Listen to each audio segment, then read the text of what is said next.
আসসালামু আলাইকুম ওয়া রাহমাতুল্লাহি ওয়া বারাকাতুহু। সম্মানিত দর্শক ভাই ও বোনেরা, কাছে এবং দূরে থেকে যারা আমার অনুষ্ঠান দেখতেছেন সকলকেই জানাই আন্তরিক মোবারকবাদ।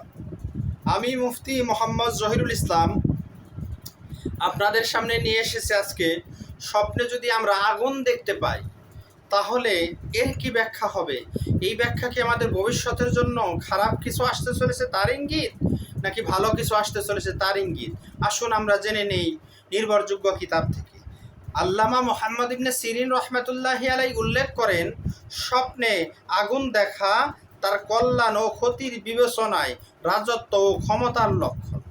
এই আগুন দেখতে পাওয়া এটা ক্ষমতা এবং রাজত্বের লক্ষণ। কখনো এটা জাহান্নামী হওয়ারও অর্থ বহন করে। শুধু আগুন দেখলে যে রাজত্বই বোঝাবে তা নয়, সেটা অনেক সময় জাহান্নামী হওয়ারও অর্থ প্রদান করে। কখনো আল্লাহ তাআলার শাস্তির অর্থও বহন করে। কখনো পাপ, অন্যায়, হারাম বা হারামের নিকটবর্তী করে দেয় এমন কথা ও কাজ উদ্দেশ্য হয়।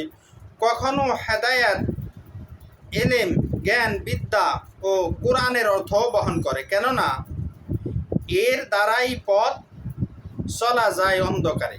কারণ আলো দ্বারাই পথ চলা যায় অন্ধকারে, আগুন দ্বারাই।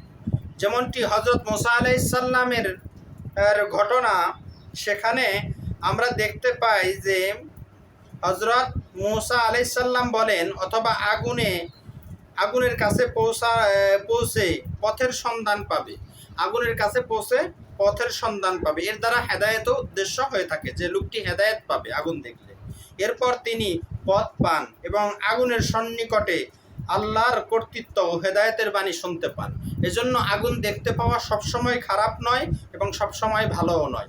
এজন্য আগুন দেখতে পাওয়া খারাপও হতে পারে, ভালোও হতে পারে, ব্যক্তির উপর নির্ভর করবে। আল্লাহ তাআলা আমাদের সকলকেই বোঝার তৌফিক দান করুক, আমিন।